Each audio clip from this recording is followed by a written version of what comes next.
ఈరోజు అన్నీ నిజాలే మాట్లాడదాం అనుకుంటున్నాను. అంటే ఇప్పుడు దాకా చెప్పినవన్నీ అబద్ధాలని కాదు, అబద్ధాలు చెప్పకపోయినా కొన్ని నిజాలైతే ఎప్పుడు చెప్పలేదు, అది షేర్ చేసుకుందాం అనుకుంటున్నాను. జనరల్గా ప్రీ రిలీజ్ ఈవెంట్లో అంటే నేను ఎంత కష్టపడ్డాను, మా డైరెక్టర్ ఎంత పొడి చేశాడు, ఇవన్నీ జనరల్గా మాట్లాడుతూ ఉంటాం. డెఫినెట్గా అవి కూడా మాట్లాడతాను. ముందు కొన్ని నిజాల గురించి మాట్లాడుకుందాం. నేను అంటే మీ అందరినీ ఒక చిన్న క్వశ్చన్, నేను సుధీర్ బాబు అంటే ఎవరు? ఇప్పుడు నేను మిమ్మల్ని అడుగుతున్న క్వశ్చన్ నన్ను నేను ఎన్నోసార్లు అడిగాను. అండ్ కామన్గా వినిపించే ఆన్సర్ ఏంటంటే, ఒకటి కృష్ణ గారు అల్లుడు, రెండు ఎగ్జాక్ట్లీ మహేష్ బాబు బావ, అంతే కదా? డెఫినెట్లీ అంతే. ఇవి నేను గర్వంగా అనయా చిన్న రే కొద్ది చిల్, ఓకే. సో అదే మీరు చెప్పినట్టు అబ్సల్యూట్లీ కరెక్ట్. అవన్నీ నేను గర్వంగా, ప్రేమగా, బాధ్యతగా ఒప్పుకుంటాను నిజాలు. అది చెప్తాను, నువ్వు చెప్పకురా, నువ్వు చూసావు కదా. ఓకే. సో అంటే మనందరికీ డెఫినెట్గా కామన్గా వినిపించే అది నేను ఒప్పుకుంటాను. కానీ కొన్ని విషయాలు అదే చెప్పాలని చెప్పి అనుకుంటున్నాను. అంటే నేను ఫస్ట్ యాక్టర్గా అవుదామని చెప్పి డిసైడ్ అయినప్పుడు నాకు ఆ మూమెంట్ ఇంకా చాలా బాగా గుర్తుంది. మా అబ్బాయికి 9 నెలలు చేతిలో పట్టుకున్నా, అండ్ నైట్ 2 or 3 అవుతుంది, పడుకున్నాడు.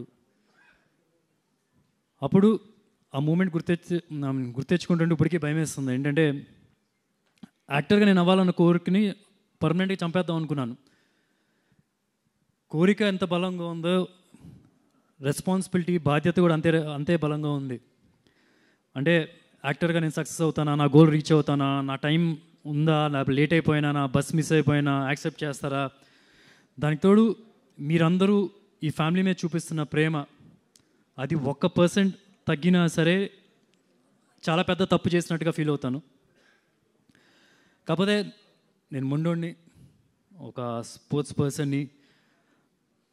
ప్రయత్నించడమే నేర్పించారు, ఆగిపోవటం అనేది మా అమ్మగారు నాకు ఎప్పుడు నేర్పించలేదు, చెప్పలేదు కూడా. సో అట్లాగా కృష్ణ గారు అల్లుడు, మహేష్ బాబు బావ లాగా నేను యాక్టింగ్లో ప్రయత్నాలు మొదలెట్టాను. మీకు తెలిసిన కొన్ని ప్రొడక్షన్ హౌస్ పేర్లు చెప్పండి, నేను ఖచ్చితంగా చెప్పగలను. వాళ్ళ ఆఫీస్ గేటు డెఫినెట్గా టచ్ చేసి ఉంటాను. పీపుల్స్ మీడియా వాళ్ళే ఫస్ట్ నాకు వెళ్ళి కలవడం కూడా, అంటే లేటెస్ట్ స్టేజ్లో.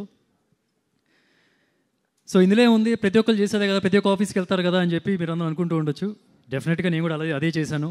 ఆడిషన్స్ ఇచ్చాను, కొన్ని వీడియోస్, కొన్ని యాక్షన్ స్టంట్ వీడియోస్ ఇవన్నీ పట్టుకొని ప్రతి ఆఫీస్కి తిరిగాను.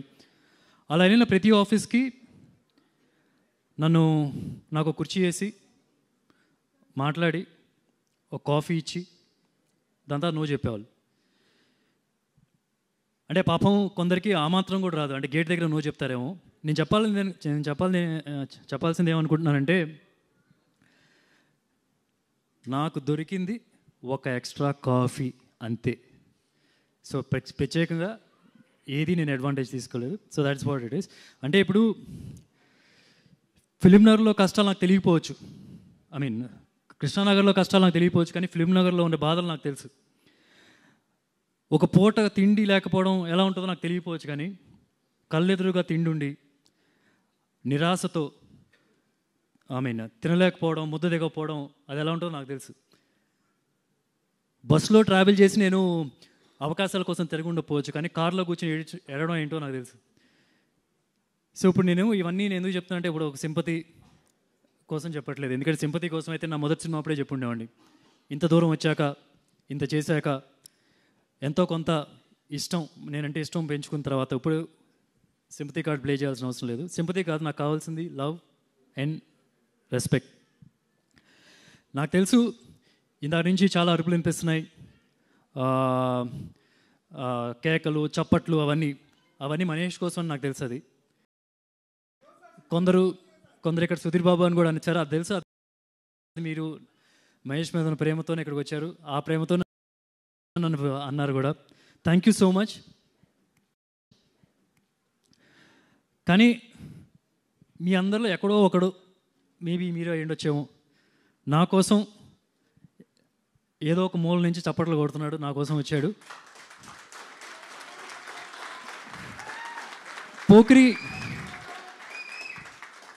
పోక్రీ సినిమాలో మహేష్ బాబు చూపులు ఇలియానాకి ఎలా తెలిసిపోతాయి, అలా నాకు కూడా తెలిసిపోతుంది. ఇది ఇక్కడ తెలిసిపోతుంది నాకు.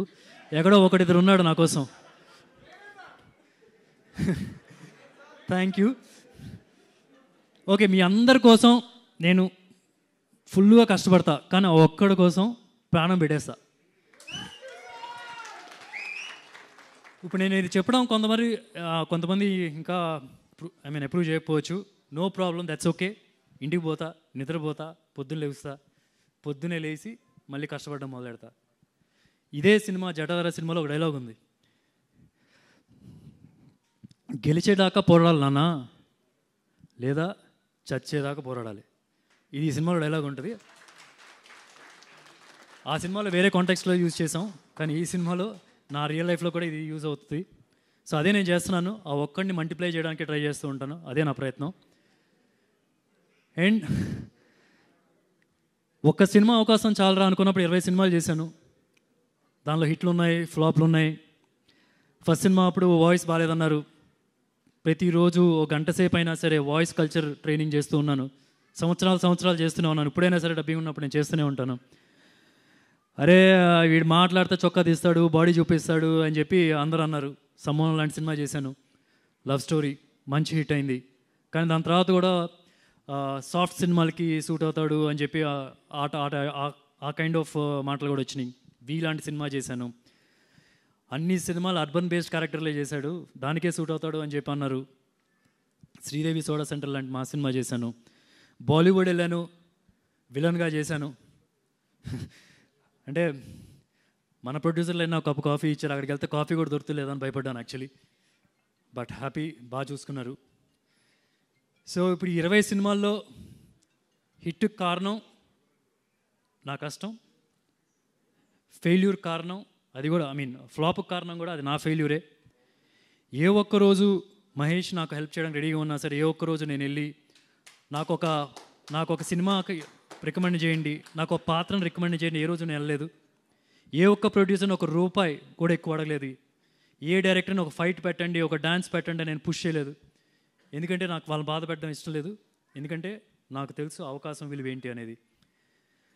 సో ఫైనల్గా నేను చెప్పేది ఏంటంటే, ఇన్ని 20 సినిమాలు చేయడానికి కారణం ఒకే ఒక్కడు, ఈ కృష్ణ గారు అల్లుడు మహేష్ బాబు బావ Sudheer Babu.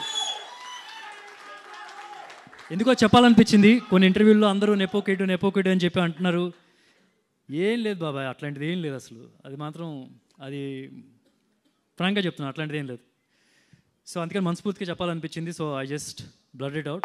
If I hurted anyone, please I'm so sorry.